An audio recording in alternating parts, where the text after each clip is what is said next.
Okay, so here we are in Chapter 2, Lesson 2, and I was going to make the rest of this into one lesson, but after looking at the depth of the material, I think that I'm going to save a short lesson for just going over naming and writing acids.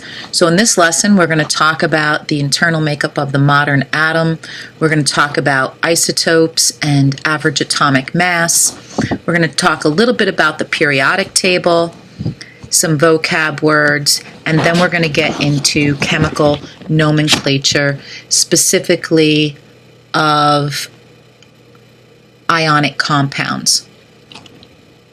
And then in the last lesson, I'll talk about nomenclature for acids and covalent compounds. This way it won't be so daunting.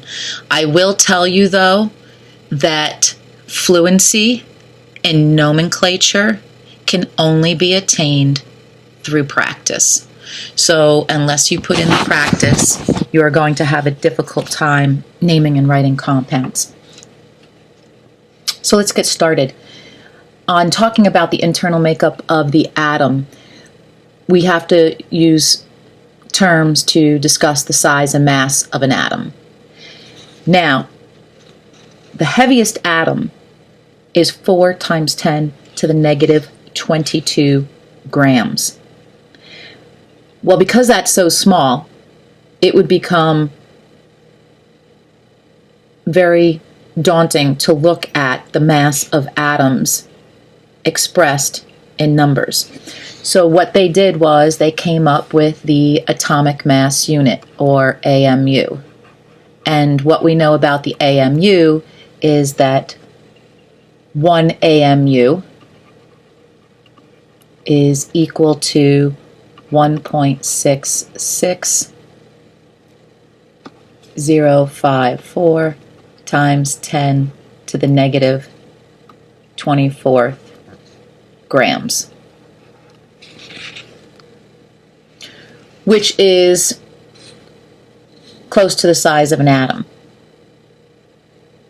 So when we talk about relative masses, we usually talk about it in AMUs.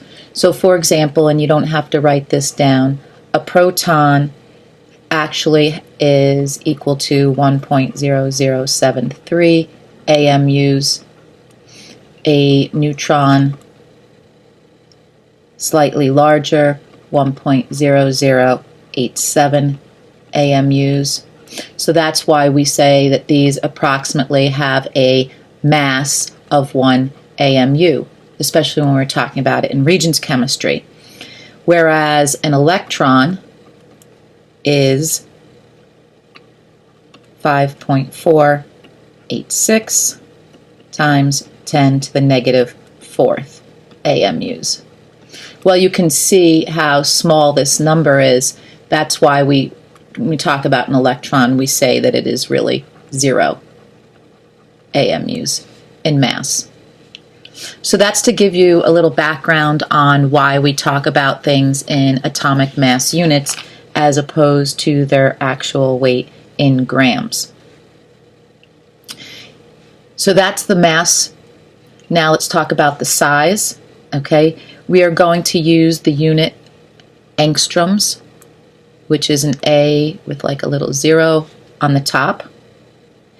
And this is a non-SI unit.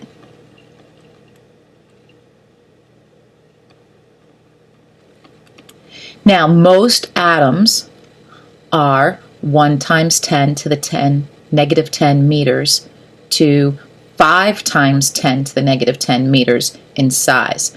Again, very, very small. So for convenience, 1 angstrom is equal to 1 times 10 to the negative 10 meters. So 1 angstrom is equal to 1 times 10 to the negative 10 meters. Now, as I said, most atoms range from 1 times 10 to the negative 10 meters to 5 times 10 to the negative 10 meters, which is approximately between 100 and 500 picometers. All right, here's an example.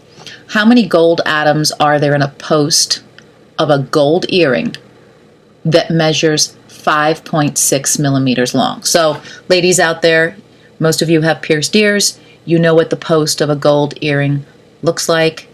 It's 5.6 millimeters long.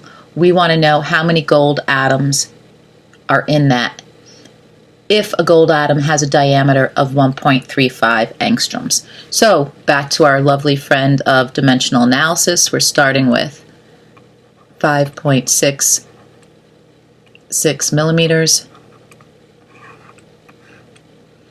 And we know that in 1 meter there is 1,000 millimeters. And I just gave you the conversion factor that 1 angstrom is equal to 1 times 10 to the negative 10 meters. And I just told you that the diameter of a gold atom, so 1 AU atom, is 1.35 angstroms. So my angstroms cancel, my meters cancel, and my millimeters cancel. And when I do the math on this, 5.66 divided by 1,000 times 1 times 10 to the negative 10, I get 5.6 times 10 to the 7 atoms. And that looks like 107, not 10 to the 7th.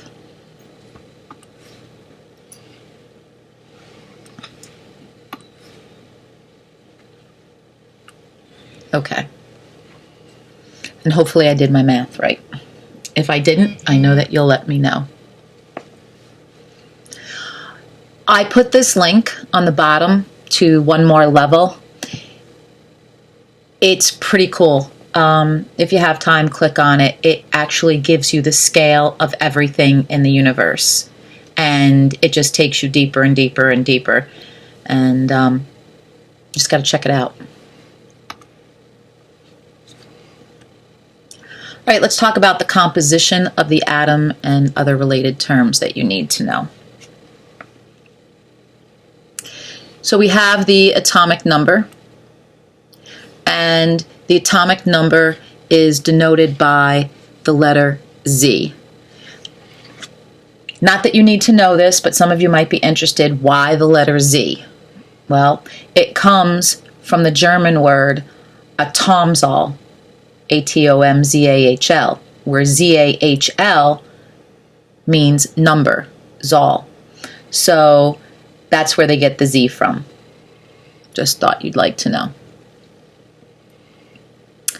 So we know that Z, or the atomic number, is equal to the number of protons. And therefore, triangle dotted means therefore, that equals the number of electrons, because we know that all atoms are neutral. Then we have the mass number, A, and you're wondering why there is an A there. It's also German derived. So the German word Massenzahl in German. So you would think that M would be used for mass number. Well, this is what, if they're going to use the German word for, atomic number, Z, you'd think they'd use M for Massenzahl, but they don't. A is the recommended American Chemical Society's symbol. So Z is the German word, and A is the American Chemical Society. A little bit more than you needed to know on your day off. So the mass number is the number of protons and neutrons. That should be a review. And then we have isotopic notation. I am not going to write this down, but if you do not remember that an isotope has the same atomic number, but a different mass number, then I would write that down. And the reason why it has a different mass number is because it differs in the number of neutrons. So when we look at isotopes, there's three ways that we can write them. When we're looking at isotopic notation, we're really looking at the mass number. So one way to write an isotope is like this, or it could just be like this, or it could be like this.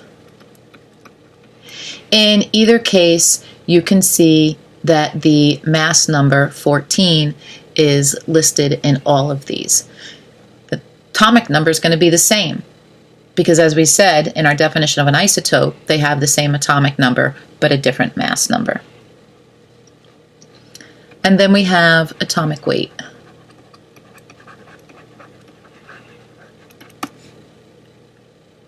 Which is the same as atomic mass. And that atomic mass represents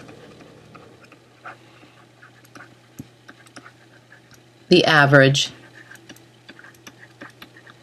of all naturally occurring isotopes of an element.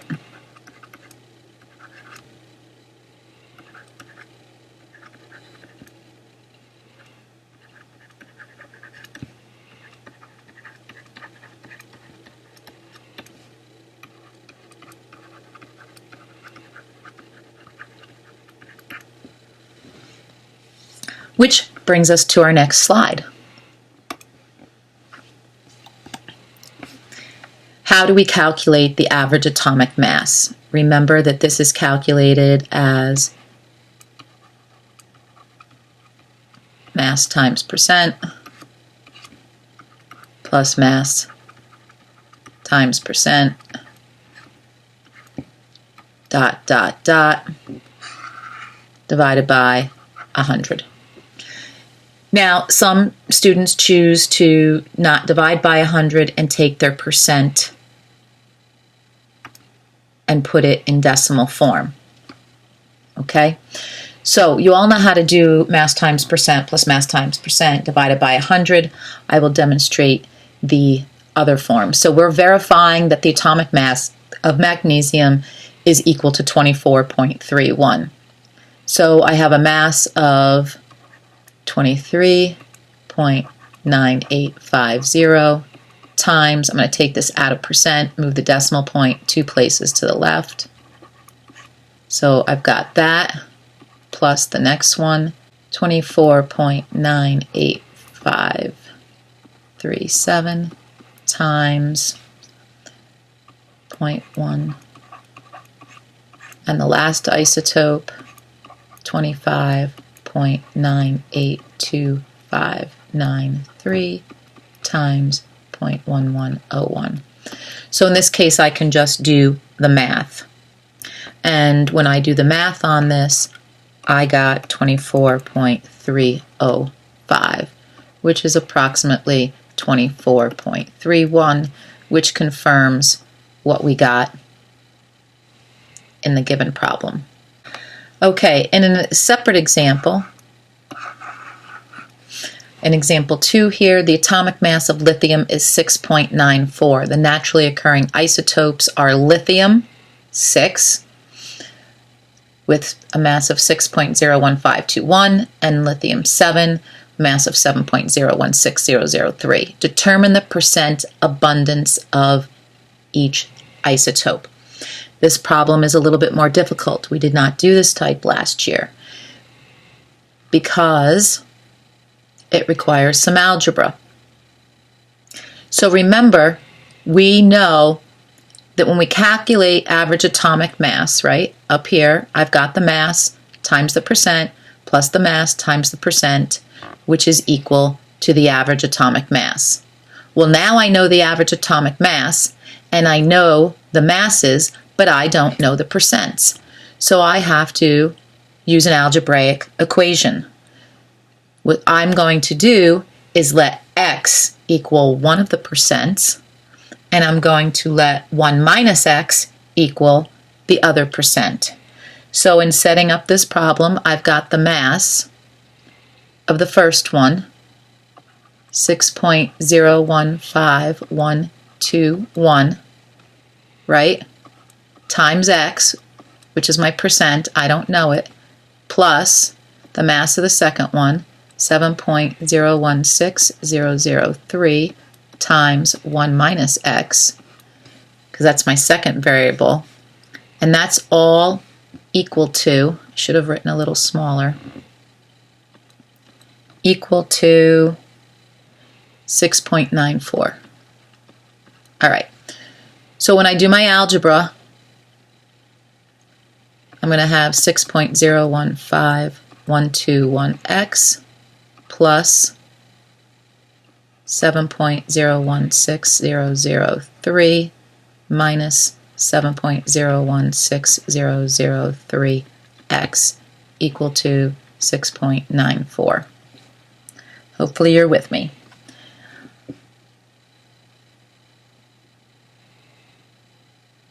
I am going to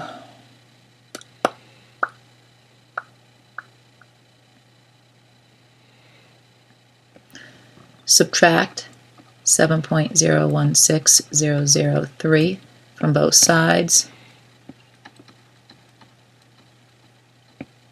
These cancel.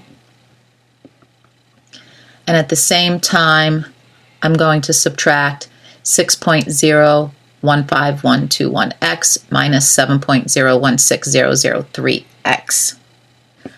So you just know what I'm doing. So when I do that, I'm going to get negative 1.000882x equal to negative 0.076003.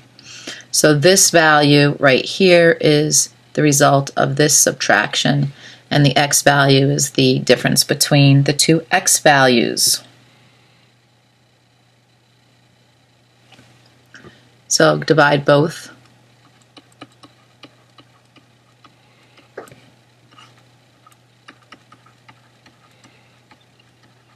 These cancel, and I get x equal to 0.0759. And then 1 minus x is equal to 0.9241. And then if I want these in percent, I multiply them by 100. So this is going to be 7.59% and 92.41%. So the 7.9, which was my x, let's go back to the problem right here, is representative of lithium 6. So this is Li6. And the 92.41 is representative of lithium 7. So hopefully that makes sense to you.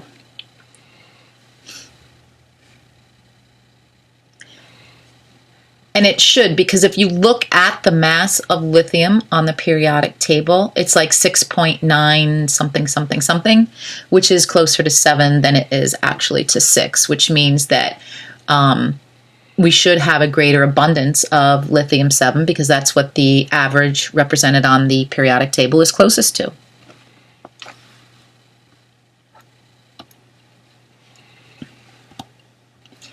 All right. Let's talk about something a little less stressful than math. Let's talk about the periodic table. Just very briefly, I'm going to go through this. Groups, hopefully you know, are vertical. And elements have similar chemical and physical properties.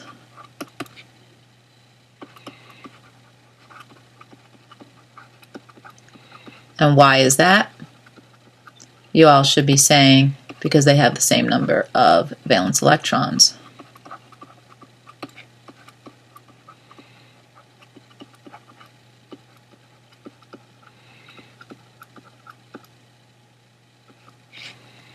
Okay, then we have periods. horizontal. What does the period number tell us? Okay. Tells us the number of shells, or PELs, principal energy levels. So anything that's in period 3 has 3 principal energy levels, or 3 shells. Anything in period 5 has got 5 principal energy levels, or shells.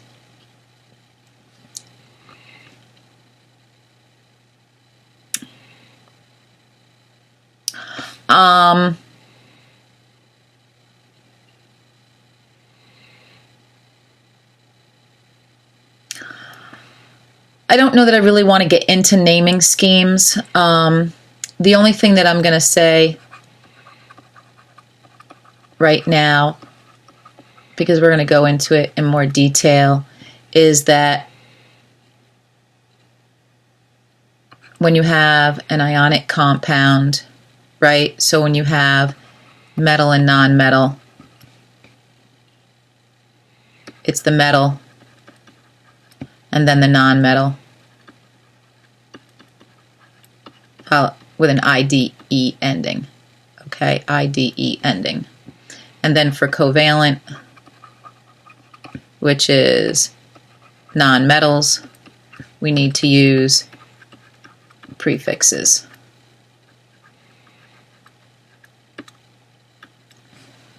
And then I'm going to get into the polyatomics, but that's just basically looking at elements on the periodic table.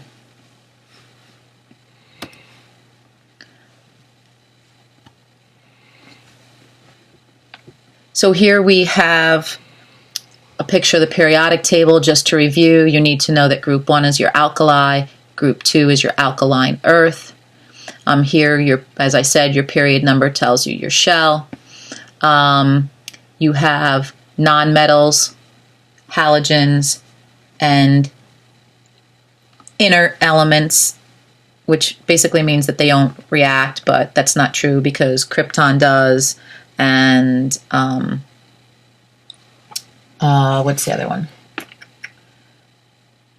Xeon will react with fluorine under unique conditions, which we'll talk about a little bit in another unit. You have your transition elements in the middle, and then your rare earth metals. And then please don't forget that your metalloids are along the staircase. So I do want to just note that here, because I know some of you haven't taken chemistry in a while, but our metalloids are B, Si, As, Te, and At. So that's the 5 on top of the staircase, okay, the 4 green ones and the yellow. And then the 2 in the middle on the bottom in the purple are Ge and Sb.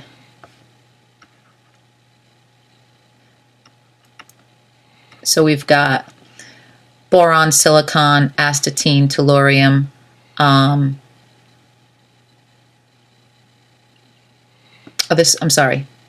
As is arsenic, astatine, germanium, and lead. Antimony. Try that again.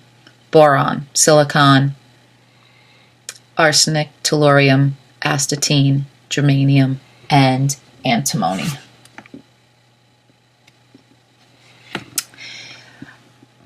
Astatine sometimes is left out as a metalloid. It's really strange because it depends on the book author. That's all I can tell you. I've seen it in some books where it is considered a metalloid and some it isn't. But for purposes of Regents and college level chemistry, it is considered a metalloid.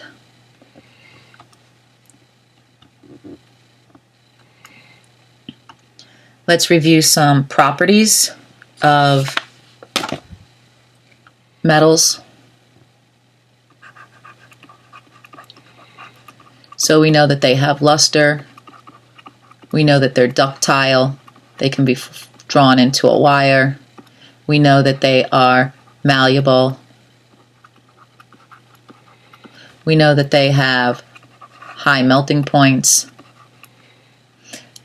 And we know that they are good conductors of heat and electricity, with the exception of bromine, which is a liquid at room temperature. And then we have nonmetals. They tend to be dull. They tend to be brittle, with low melting points, poor or non-conductors. And then metalloids, which I already mentioned to you what they were. They have properties of both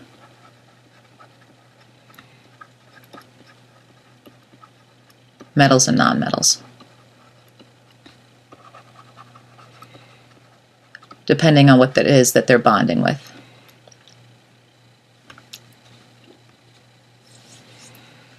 All right. So now we are going to get into nomenclature. Fun, fun. All right, types of formulas, molecular formulas. So this indicates the actual number of atoms in a molecule. I was going to write on my PowerPoint. Funny girl I am. So molecular.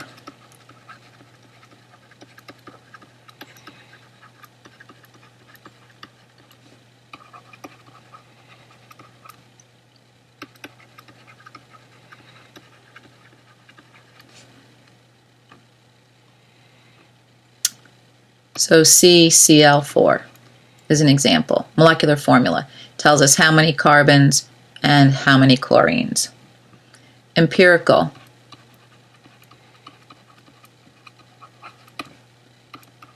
Simplified.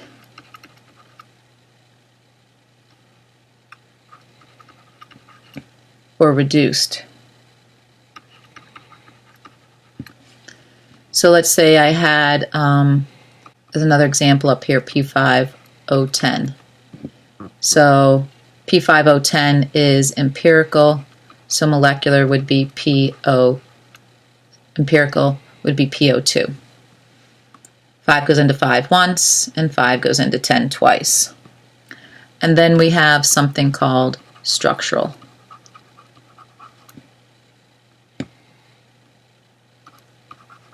This is a model to show which atoms are bonded to which and how.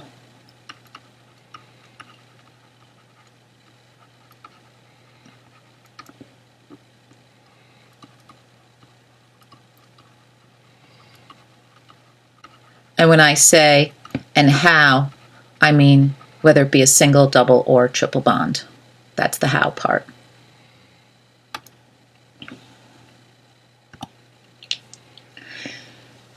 So a compound has a molecular formula of C36, H36, N24O12.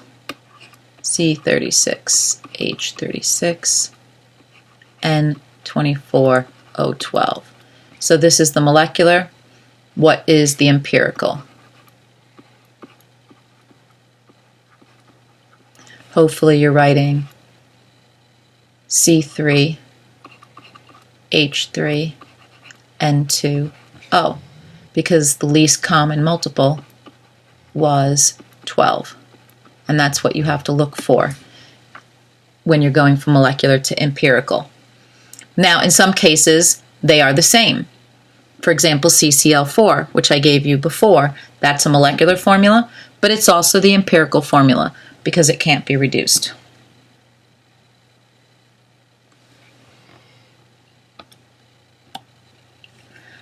So let's talk about the different types of models. I'm going to go from the left side of the PowerPoint slide to the and down and then to the right, so you know what these are. So number one, I would label, this is number one.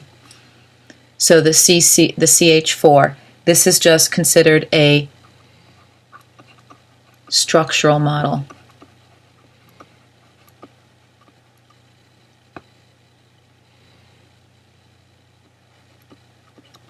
Number 2, which is right below it, this is called a perspective drawing.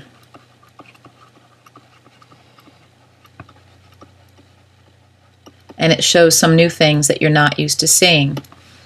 It shows you, it's still CH4, but it shows you that these are not equidistant as they are here because this is drawn on paper. This is trying to give you a perspective drawing. If you were to visualize it, what would be going on? So what we have to know is that the solid triangle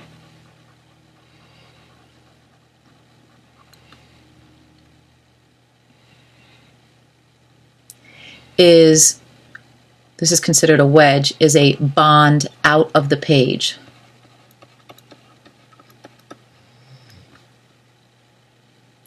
So they're saying that that H would be sticking out of the page, where the dash, supposed to actually be like a dashed wedge, okay, is a bond behind the page.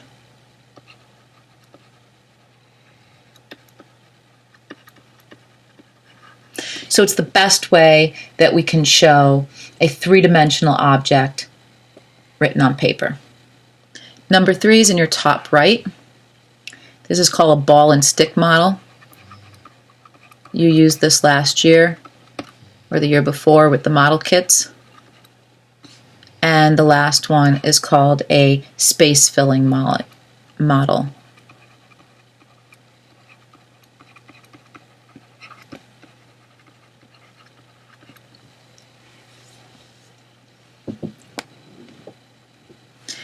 So the major difference between the ball and stick and space filling is, like, the ball and stick, you would actually, you're able to see the bond line, so you'd be able to tell if something was a double or triple bond.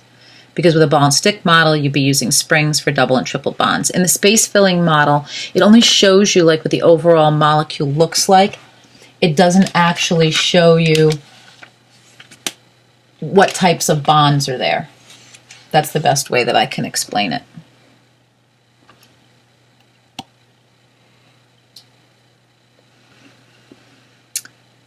And this drawing didn't actually print correctly in your notes. It doesn't show you the circles, so you might want to actually draw some of them in. So this actually shows you the actual arrangement of atoms in a crystal. And then if we were to take one of these and actually microscope it, a unit cell, and you don't have to know this now, we talk about it in another unit. It's a unit or building block of the crystal lattice.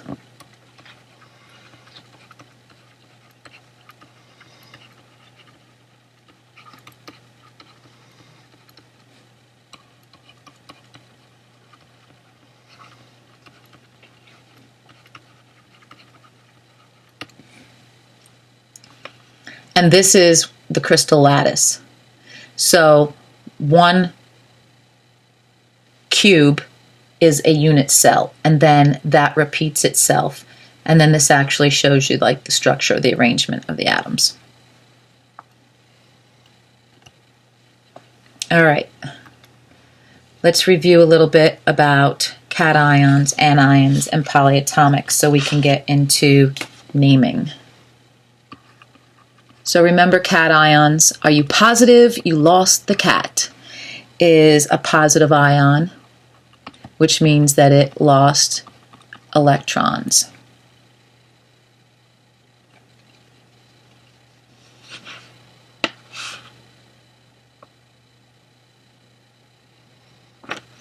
And an anion, I'm going to go into a little bit more detail on the next page. That's why I didn't want to write too much right here. Anions are negative, and they gain electrons. And then polyatomic ions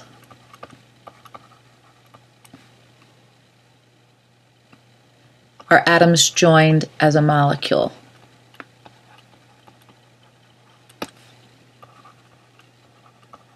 And we think of them as a single unit in terms of bonding. But they also have a positive or negative charge. So poly means many, referring to atoms. So poly, many atoms, ion. You know an ion has a positive or negative charge based on the loss or gain of electrons. So we've got many atoms joined together as a molecule, like a single unit, but have a positive or negative charge. Alrighty, moving right along. Let's talk about some elements with predictable charges. I went over this a lot in Regents chemistry. We know anything that's in group 1. So group 1 has a +1 charge. Group 2, +2 charge. Why? Because in group 1, they only have one valence electron, so if they give up one, they'll have 8 in their outermost shell, and we know 8 is great because that's happy, stable, content. Group 2, they all end in 2, let's give up 2, and we'll have 8 in our outermost shell. Then we get over to group 15. I'm going to refer to it as group 15. They refer to it as group 5A. I think it's going to be easier for you, but I will put 5A here. -3 charge, that's because they all end in 5 valence electrons and want to gain 3. Then we have group 16, which is 6A. They have a -2 charge because they all end in 6 and they want to gain 2. And then you don't have to write all this out. You can just write it above the group number. I'm just doing it because I can't write on the PowerPoint. Group 17 or 7A, -1 charge. And then they threw in aluminum there because aluminum is very predictable. It only has a +3 charge. And then we know our transition elements have multiple oxidation states. I mean, a lot of our halogens do too. I'm not going to say the transitions are the only ones that have multiple oxidation states, but most of the time the halogens are only gaining 1. That's their preferred oxidation state. All right, polyatomic ions. So you need to add to this list 1. Under peroxide, please add HCO3-, and this is hydrogen carbonate. There's a link on Schoology. There is a link on Schoology, and you need to study these. I put a message up. There will be a quiz on October 2nd, which is next Friday, a week from this Friday. Need to get a 90 or above on it before the end of the marking period. And please read the update on Schoology. It explains what I expect.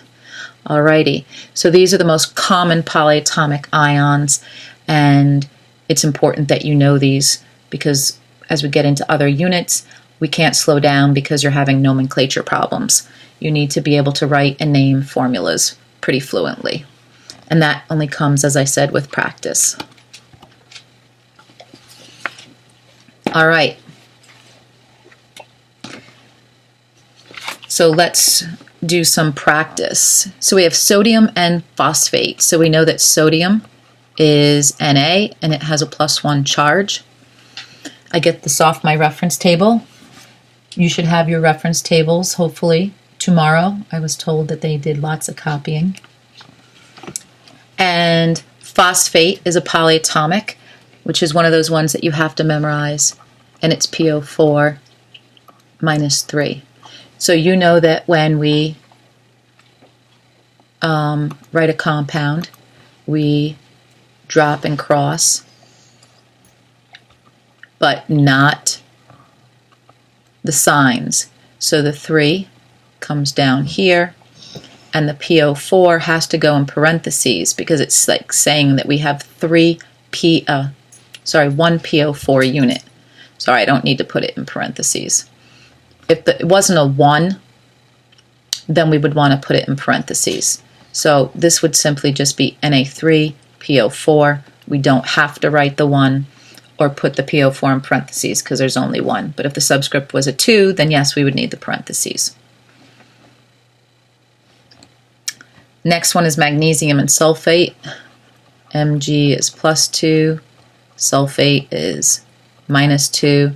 This is a 1-to-1 ratio. Anything that's +2, -2, +3, -3, if you have equal and opposite charge, it's 1-to-1. So this is simply MgSO4. Iron 3 carbonate. The Roman numeral 3 is telling us that we are using the +3, Roman numeral 3, +3 oxidation state for iron. Iron can be +2 at times. So the Roman numeral follows the element that it is attached to, and it actually tells us the number. So when I write this is carbonate.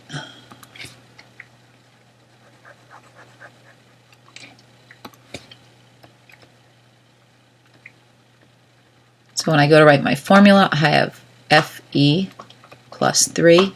Carbonate is a polyatomic with a -2 charge. So I'm going to do my drop and cross thing, right? And I get Fe2. I got to put my CO3 in parentheses and bring down that 3. Just a little review there.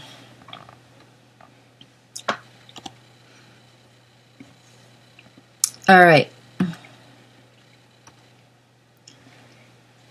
Inorganic or Ionic Nomenclature guidelines.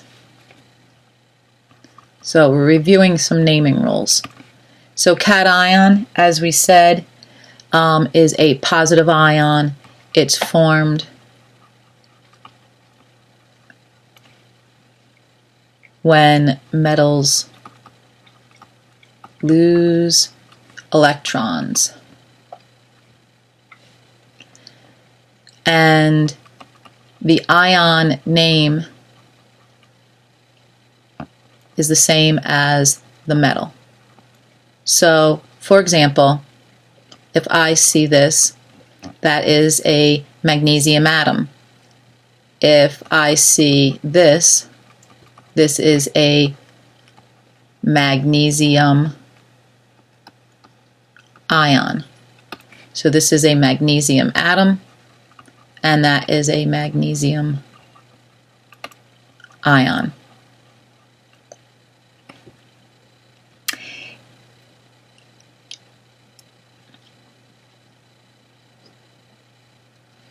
Positive polyatomic ions.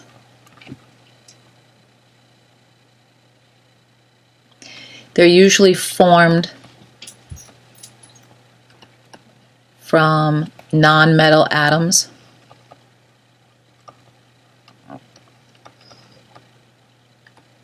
And they end in ium. For example, NH4 plus, this is ammonium. H3O plus is hydronium. There's the IUM.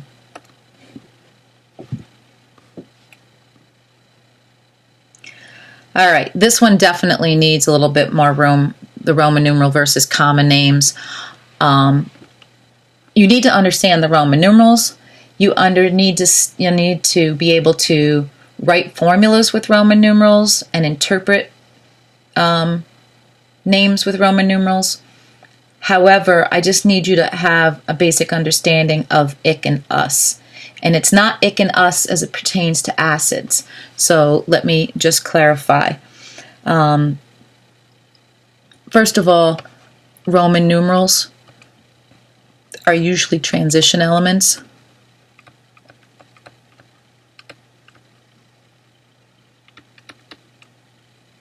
with multiple charges.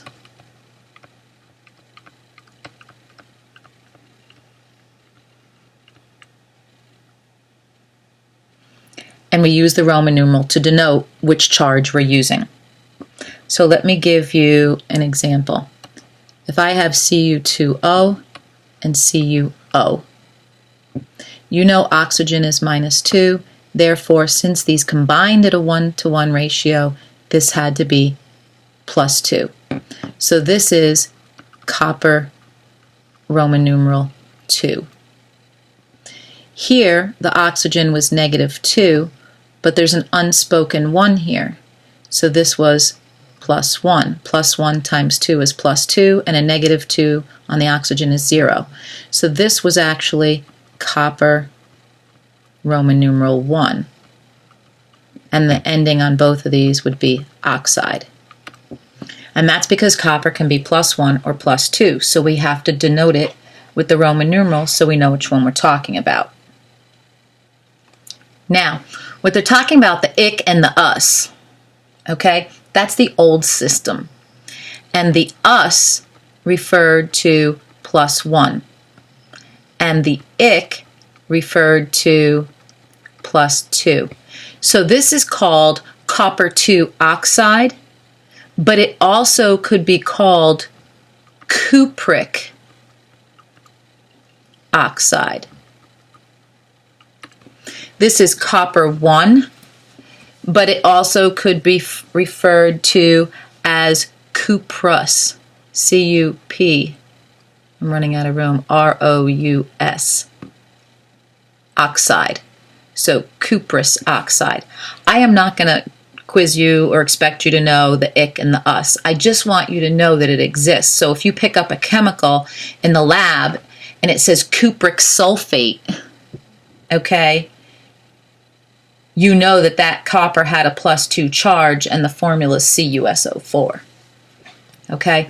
And I know that some of you have seen this and have asked me in the past, or I know other students have, why does this say cupric? What does that mean? It's just another name for copper 2 oxide.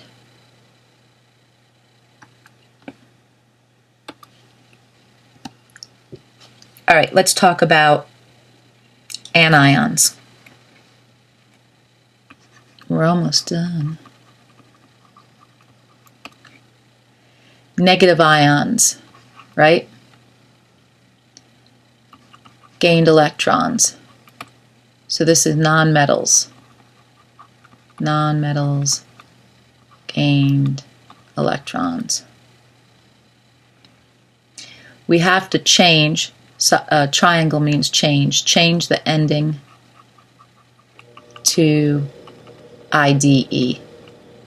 I'm big on using the change symbol and the therefore symbol.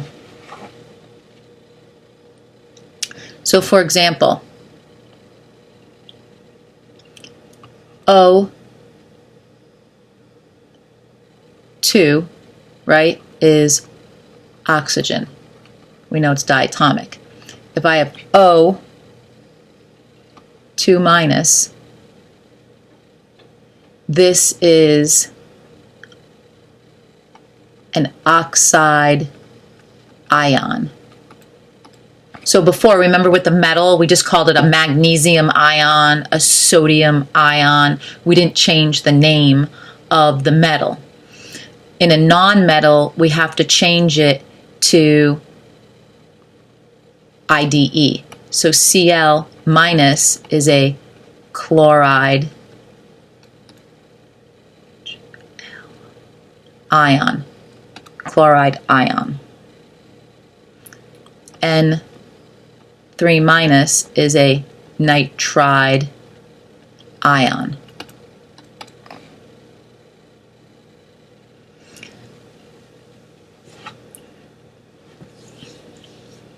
So before I continue, and you don't have to write this down, this is just kind of FYI.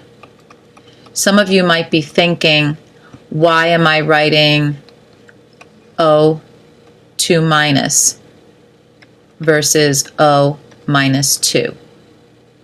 We don't talk about this at the Regents level because it's nitpicky. Okay? I won't even get nitpicky about it in this class. However, if you choose to go on to a higher level chemistry class in college, I don't know how picky your instructor will be. When we write O minus 2, we're talking about the oxidation number. When we write O2 minus, we're talking about the charge on an ion. So I wanted to, because some of you will think that, you'll see it different ways, so I just kind of wanted you to know what it was. I'm not going to get crazy whether you write 2 minus or minus 2. All right, going back to my lesson here. Negative polyatomic ions or oxyanions. So it should make sense that an oxyanion contains oxygen. And anion means it's negative. So it's a negative ion containing oxygen. That's an oxyanion. And the ones that they have listed here are ones that you actually have to know, and they're on your memorized list. You have chlorate,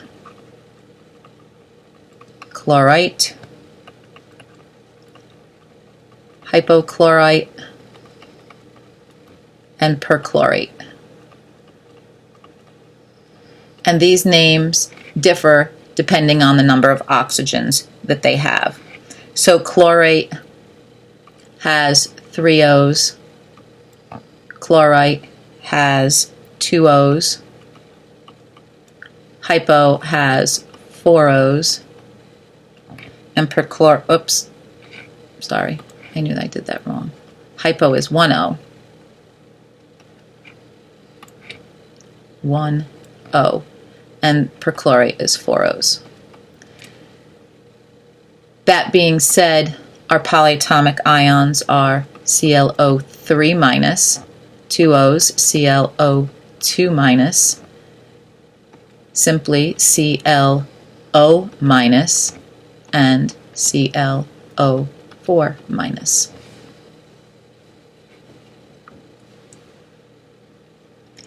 Other popular ones are sulfate, which is SO4, 2 minus, versus HSO4 minus. So the SO4 2 minus is sulfate. And then if we add a hydrogen to it, hydrogen is positive, so it should make sense that our charge decreases by 1.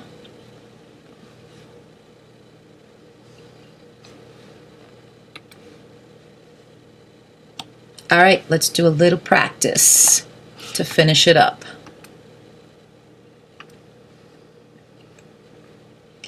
So, FeO, what do we got going on here? Well, oxygen is -2, it's 1 to 1, so iron had to be +2.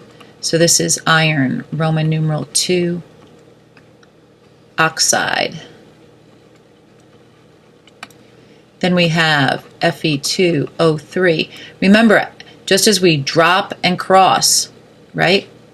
If we drop and cross, we can go up and over. So this 3 came from here, so the Fe is +3. The 2 came from oxygen, -2. So this is iron, Roman numeral 3, oxide. NH4,2SO4. So this is why you have to memorize the polyatomics. NH4 is ammonium, so we simply name it. And we have another polyatomic, so we simply name it. That's sulfate. One very similar to that is NH4,2SO3. I don't know why I put the SO4 in parentheses. So this is still ammonium, and SO3 is sulfite. So 8 versus 8. NaCl This is sodium chloride. I don't need a Roman numeral because it's not a transition element. NaClO3, NaClO4, and Na2O2. So these all start with sodium. And then I have a polyatomic. We just went over this. The ClO3 is chlorate.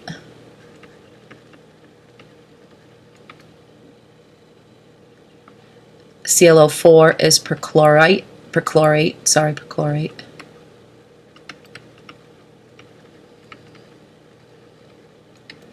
And Na2O2.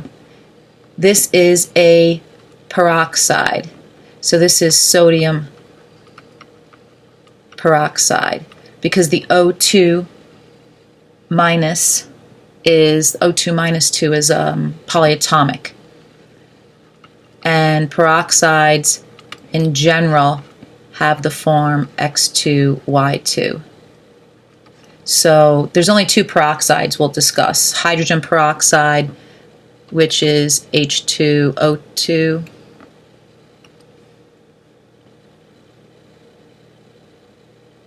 it's not going to let me fit it. All right, H2O2 is hydrogen peroxide. And then the other one is the Na2O2.